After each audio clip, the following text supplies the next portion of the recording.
Assalamualaikum dan salam sejahtera kepada semua anak-anak murid. Hari ini bersama saya lagi Cikgu Nur Fahmida untuk pembelajaran matematik tingkatan 1. Jadi cikgu harap kamu semua dalam keadaan yang sihat dan sejahtera dan bersedia untuk PDPR ya. Okey, kalau kamu dengar suara yang agak bising tu, okey hari ni hujan jadi cikgu jakam juga untuk pembelajaran kamu. Okey, tak apa. Kita akan teruskan pembelajaran dan sound kuat kan? Okey. Jadi cikgu nak kamu sediakan buku teks dengan kamu. Ada kertas, pensel sebab nanti kita akan buat pengiraan bersama-sama. Okey, hari ini kita masih lagi di bab yang ketiga iaitu kuasa 2, punca kuasa 2, kuasa 3 dan punca kuasa 3. Kita masih di standard kandungan yang sama iaitu 3.2 kuasa 3 dan punca kuasa 3. Jadi kita dah hampir habis untuk standard kandungan 3.2 iaitu kuasa 3 dan punca kuasa 3. So hari ini kita akan fokus kepada dua sahaja standard pembelajaran iaitu 3.2.7 menganggarkan. Yang pertama, kuasa 3 suatu nombor. Dan nombor 2, punca kuasa 3, kuasa suatu nombor. Okey, yang seterusnya 3.2.8 menyelesaikan masalah yang melibatkan kuasa 3 dan punca kuasa 3. Okey, kita dah belajar juga menganggarkan bagi kuasa 2 dan punca kuasa 2. Tapi hari ini kita akan beralih kepada menganggarkan kuasa 3 dan punca kuasa 3. Dan kita ada satu lagi menyelesaikan masalah yang melibatkan kuasa 3 dan punca kuasa 3. Okey, kita akan buat sikit imbasan pembelajaran lepas. Okey, minggu lepas kita dah belajar dua standard pembelajaran iaitu 3.2.5 menentukan punca kuasa 3 bagi nombor tanpa menggunakan alat teknologi. Jadi kita dah buat pengiraan untuk punca kuasa 3 tanpa menggunakan kalkulator. Jadi kamu dah tahu dah cara macam mana nak buat pengiraan punca kuasa 3 tanpa menggunakan kalkulator. Okey, yang kedua ialah 3.2.6 menentukan punca kuasa 3 suatu nombor dengan menggunakan alat teknologi. Maknanya kamu dah guna dah kalkulator. Okey, kamu dah tahu dah macam mana nak tekan punca kuasa 3. Jadi kamu kena tekan shift dan tekan punca kuasa 2. Dia akan keluar punca kuasa 3. Okey. Okey, hari ni kamu boleh rujuk muka surat 66. Okey, kalau kamu tengok 66, okey, dia ada bagaimanakah anda menganggarkan kuasa 3 dan punca kuasa 3 suatu nombor. Anggar ni maksudnya dia tak ada jawapan yang tepat.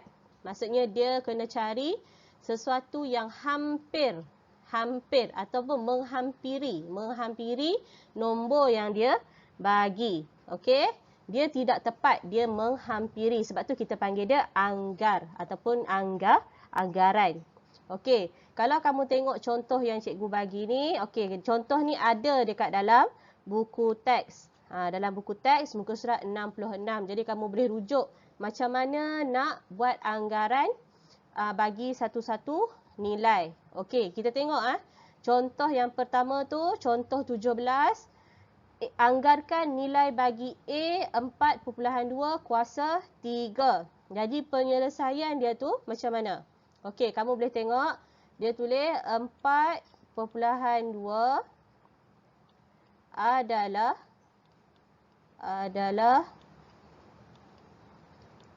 antara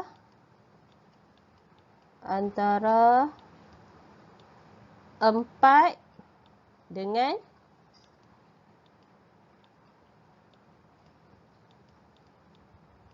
5. Okey, maksudnya 4.2 tu duduk di antara 4 dengan 5.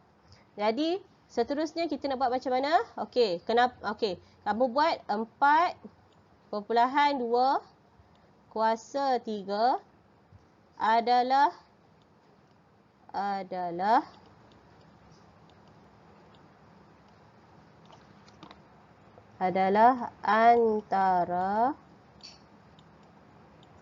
4 kuasa 3 dengan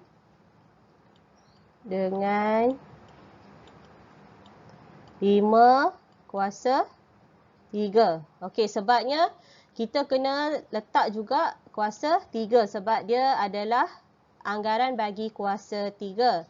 Jadi, kamu boleh tulis, okey, 4.2 adalah antara 4 dengan 5. Okey, lepas tu 4.2 kuasa 3 adalah antara 4 kuasa 3 dengan 5 kuasa 3. Okey, lepas tu kamu boleh tulis ikut je macam contoh yang dia bagi tu, iaitu 4. Okey, kalau kamu tengok dalam buku ni, dia tak tulis pun nilai 4.2 kuasa 3 tu berapa kan? Kamu pun tak tahu berapa nilai dia. Jadi kamu boleh je gunakan kalkulator kamu. Kamu tekan saja 4.2 kuasa 3. Okey, 4.2, lepas tu kamu tekan shift X2 tu. Okey, lepas tu kamu akan dapatlah nilai dia 74.08. 74. Cikgu tulis elok sikit.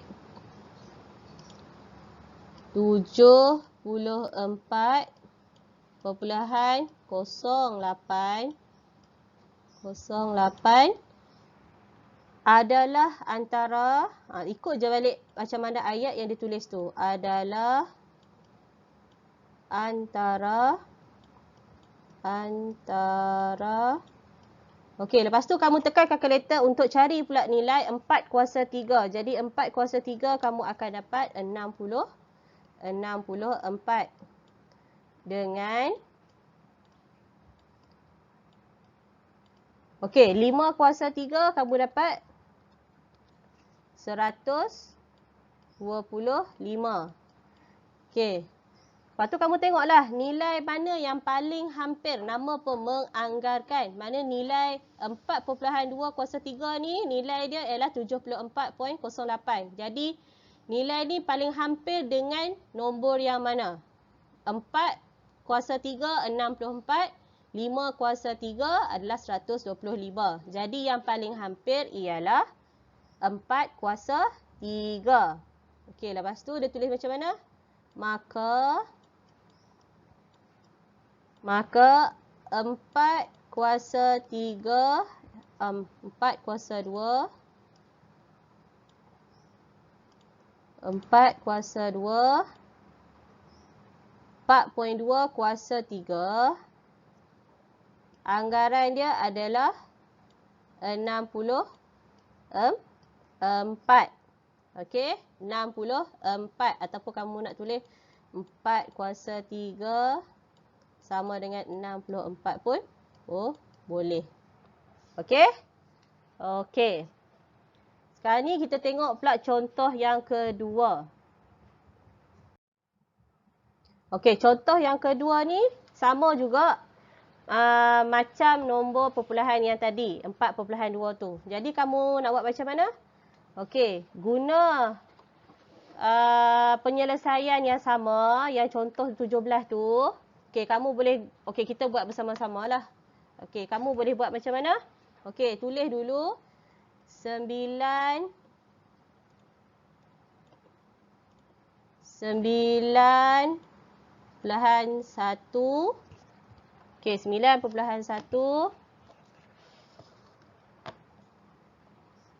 adalah antara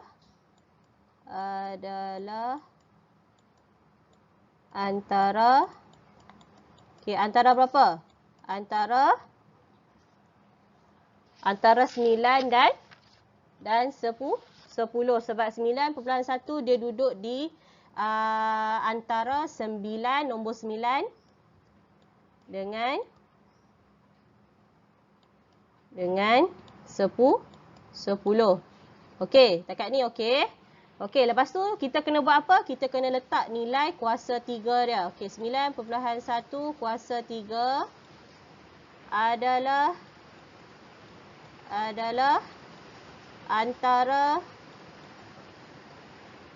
antara 9 kuasa 3 dengan 10 kuasa 3. Okey, setakat ni okey? Okey. Okey, jadi kamu pun tak tahu kan 9.1 kuasa 3 ni dia dekat dia paling dekat anggaran nilai dia di mana. Jadi kamu carilah nilai bagi 9.1 kuasa 3 tu berapa. Jadi kamu carilah, kamu tekan kalkulator, kamu tekan 1.9 kuasa 3. Kamu akan dapat nilai dia 753.5.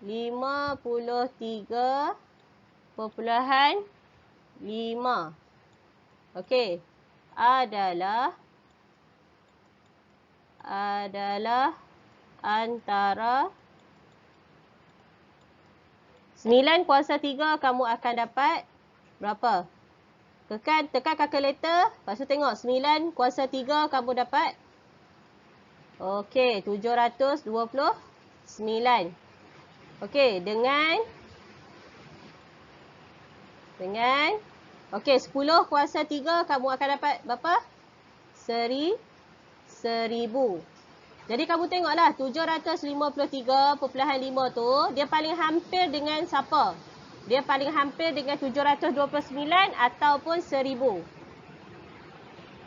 Okey, maknanya 753.5 ni paling hampir dengan 729. Jadi kamu nak tulis macam mana? Maka okey, kamu kena tulis macam ni lah. Kamu kena tulis maka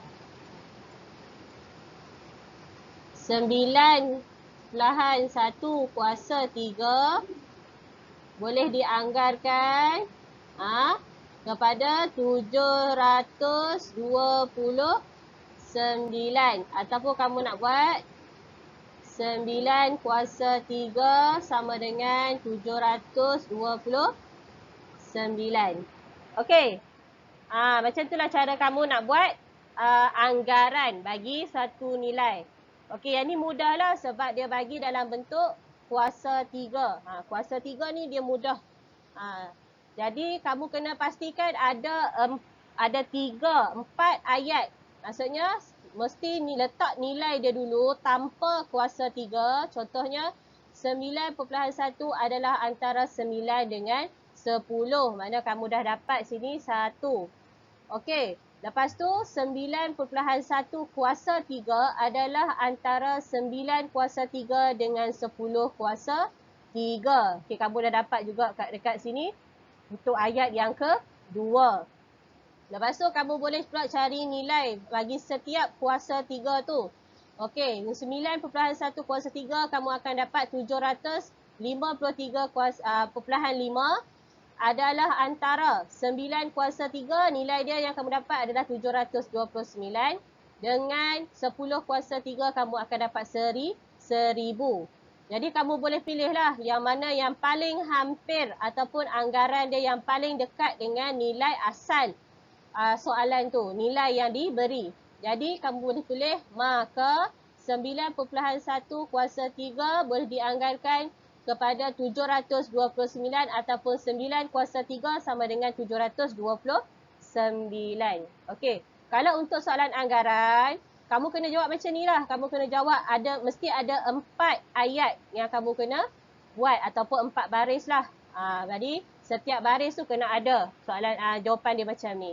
Okey, sekarang ni kita tengok pula contoh bagi kuasa punca kuasa 3. Tadi kita dah buat kuasa 3. Sekarang kita nak buat punca kuasa 3. Menganggarkan punca kuasa 3. Okey, untuk menganggarkan punca kuasa 3, okey, kena adalah dia punya simbol punca kuasa 3. Jadi kamu nak buat macam mana? Mula-mula tu. Okey, macam biasa 10. Alah, mana jauh pula. Kenapa cikgu berwarna hitam pula lah. Okey, 10 adalah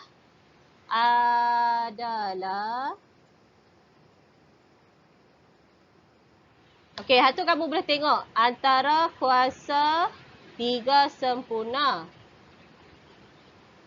Okey, tengok contoh yang B tu nah. Cara nak tulis untuk punca kuasa 3. 10 adalah antara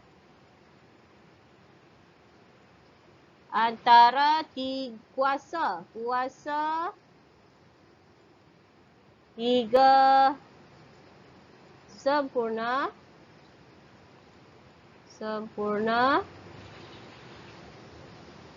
Okey, 10 ni yang paling hampir dia berapa?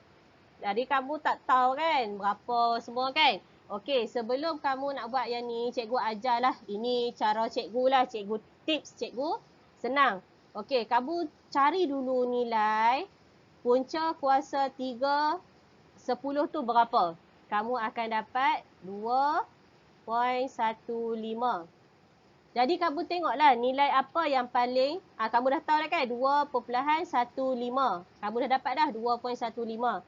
Jadi kamu dah tahulah 10 adalah antara kuasa 3 sempurna. Berapa? Dia mestilah nilai dia tu 2 dan 215 ni mestilah duduk di antara 2, 3. Okey. Lepas tu kamu buat punca kuasa 3 10 adalah antara. Okey, lepas tu kamu tengoklah punca kuasa 3 bagi 2 berapa? Kamu tengok dekat dalam jadual sifir. Jadual kuasa 3 yang kamu cikgu suruh hafal tu. Jadi kamu akan dapatlah 8. Okey? Mana 2 darab 2 darab 2 akan dapat 8. Okey, dengan pula tengok pula nilai untuk dapatkan kuasa 3 ni pula. Jadi kamu akan dapat, tengok dekat jadual yang cikgu bagi tu, kamu akan dapat 27. Okey. Jadi kamu tahulah punca kuasa 10 ni 2.15 adalah antara. Okey, punca kuasa 38 bagi 8 ialah 2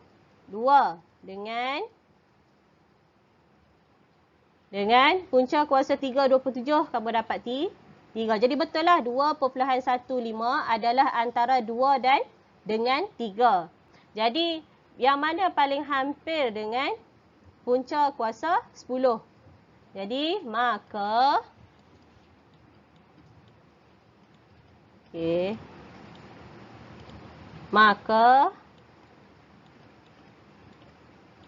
punca kuasa 3 bagi 10 dapat dianggarkan kepada berapa? Kepada 2. Ataupun kamu boleh tulis punca kuasa 3 8. Okey? Okey, sekarang kita tengok pula contoh yang seterusnya. Okey, yang ni kamu boleh tengok contoh dia sama juga. Cikgu ambil contoh ni dalam buku teks. Sebab apa? Senang untuk kamu buat rujukan. Okey, jadi kamu tengoklah punca kuasa punca kuasa 3 bagi 180. Jadi kamu tengoklah, okey dia jawab situ. 180 adalah antara kuasa 3 sempurna, 125 dengan 216. Jadi kamu tulislah dekat sini. Okey, satu ayat. Okey, yang ni kamu tengok muka surat 66. Muka surat 66. Okey, kamu tengok contoh B tu. Okey. Okey, lepas tu dia tulis apa situ? Punca kuasa Okey, punca kuasa 3 bagi 180 adalah antara punca kuasa 3 125 dengan punca kuasa 3 216, iaitu punca kuasa 3 180 adalah antara 5 dengan 6. Okey, macam mana boleh dapat 5 dengan 6? Kamu tengoklah, kamu tekan kalkulator. Punca kuasa 3 180 tu berapa?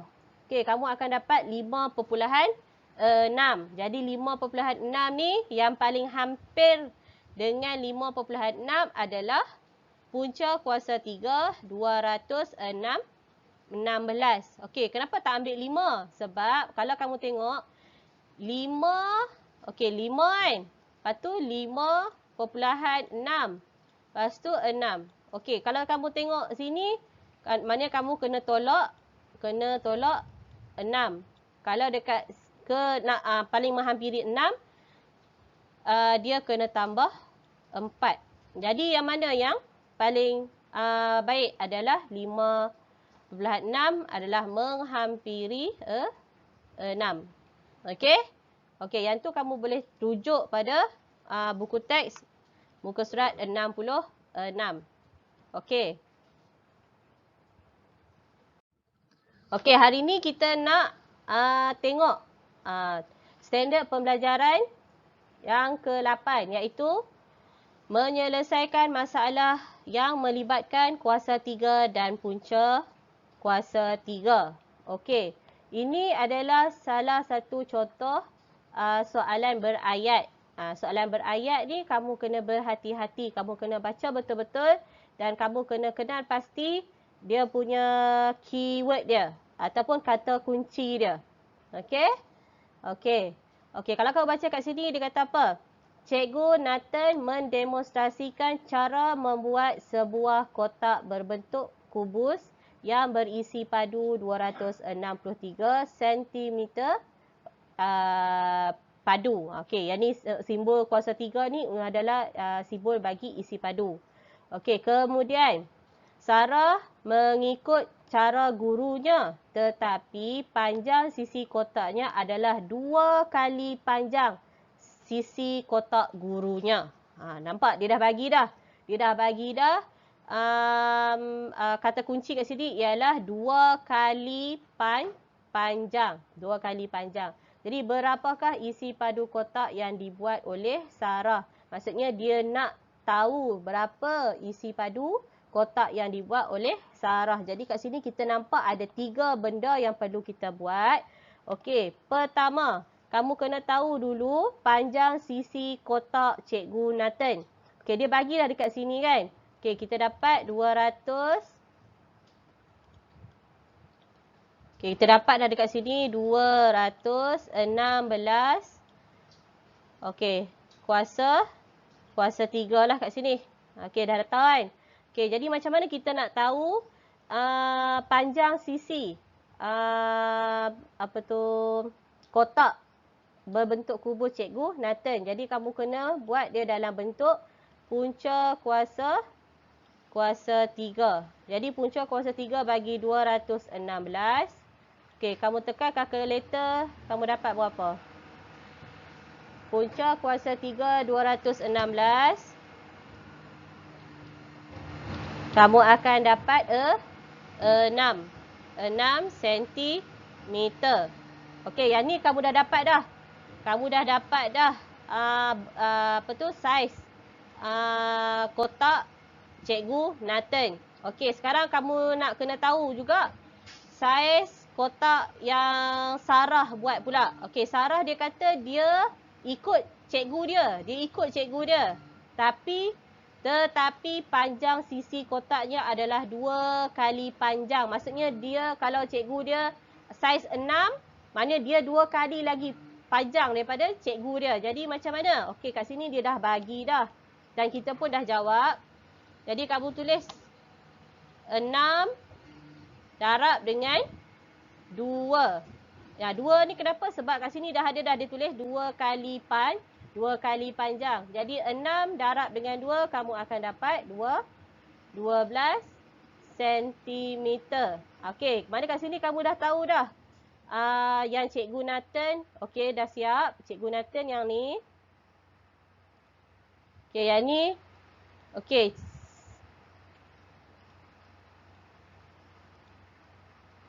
Okey, yang ni Cikgu Nathan punya. Okey, CN ni Cikgu Nathan punya. Okey, S ni untuk Sarah. Okey, kita dah dapat dah.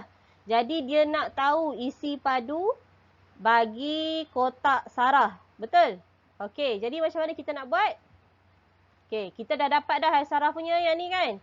Okey, mana kamu cuma perlu ubah dia dalam bentuk isi padu saja. Jadi isi padu bagi kotak ialah 12 kuasa 3. Okey, jadi 12 kuasa 3 kamu dapat 1728 cm padu. Okey. Jadi kamu dah dapatlah jawapan dia untuk isi padu kotak Sarah. Okey, cikgu ulang sekali lagi. Okey, Cikgu Nathan dia mendemonstrasikan cara membuat sebuah kotak berbentuk kubus yang berisi padu 206 cm padu. Okey, yang ni lah yang cikgu tulis yang first ni kan. Okey, Cikgu Nathan punya 216 kuasa 3. Okey, jadi macam mana kamu nak tahu dia punya saiz dalam bentuk cm, bukannya dalam bentuk isi padu. Jadi kamu kena hapuskan kuasa 3, kamu kena buat punca kuasa 3 216, kamu akan dapat saiz dia iaitu 6 cm. Okey, lepas tu dia cakap pula kat sini, anak murid dia, Sarah, kemudian mengikut cara gurunya tetapi panjang sisi kotaknya adalah 2 kali panjang sisi kotak gurunya. Jadi, dia ambil saiz daripada Cikgu Nathan ni, cuma dia tambah, dia besarkan lagi 2 kali panjang. Jadi, kalau 2 kali panjang, 2 kali ini adalah merujuk kepada simbol darab. Jadi, kamu ambil 6 darab dengan 2, kamu akan dapat 12. Okey. Tapi soalan ni dia nak tanya isi padu. Isi padu adalah simbol dia sentimeter. Sentimeter, cm. Lepas tu dia ada 3 kecil kat atas ni. Okey, itu adalah simbol bagi isi padu. Jadi macam mana kamu nak tahu isi padu bagi kotak Sarah? Hanya perlu ubah kepada 12 kuasa 3. Dan kamu tekan kalkulator, kamu akan dapat 1728 sentimeter padu. Okey? Macam itulah cara kita nak menjawab soalan berayat. Okey, kena baca satu persatu. Kadang-kadang tu kalau kamu perasan, setiap ayat ni dia ada titik kan. Jadi kadang-kadang kamu kena perhatikan betul-betul setiap titik ni kadang-kadang merujuk kepada apa sebenarnya, berapa jalan pengiraan yang perlu ada dalam satu soalan. Kadang-kadang dia bagi 3 titik. Jadi 3 titik tu maksudnya ada 3 langkah. Kadang-kadang ada je 2 langkah. Tapi kamu kena perhatikan betul-betul. Baca betul-betul apa yang dia nak. Okey? Okey, sekarang ni kita dah habis dah untuk standard pembelajaran. Yang pertama tadi kita dah belajar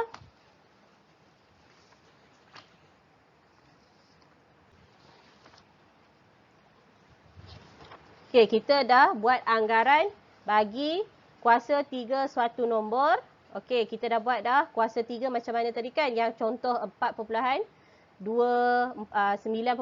kuasa 3 tadi. Okey, lepas tu yang kedua kita dah buat menganggarkan punca kuasa 3 suatu nombor. Punca kuasa tadi kita dah buat. Tapi punca kuasa 3 ni dia macam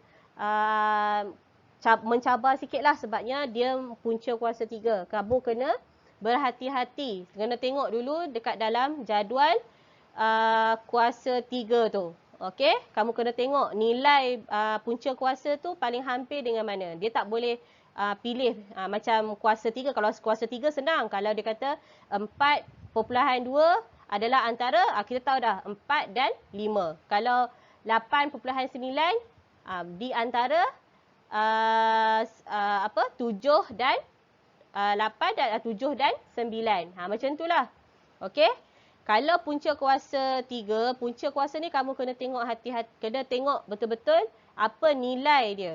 Kena cari dulu nilai dia tu, barulah kita boleh menjawab soalan.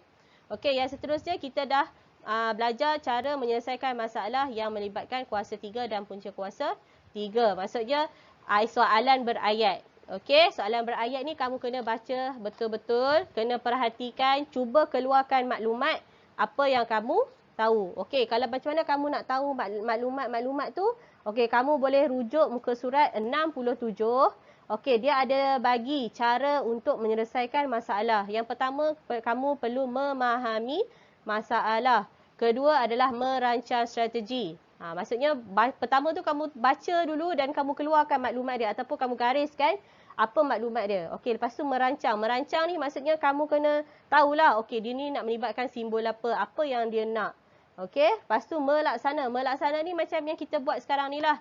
Kita dah buat pengiraan apa semua.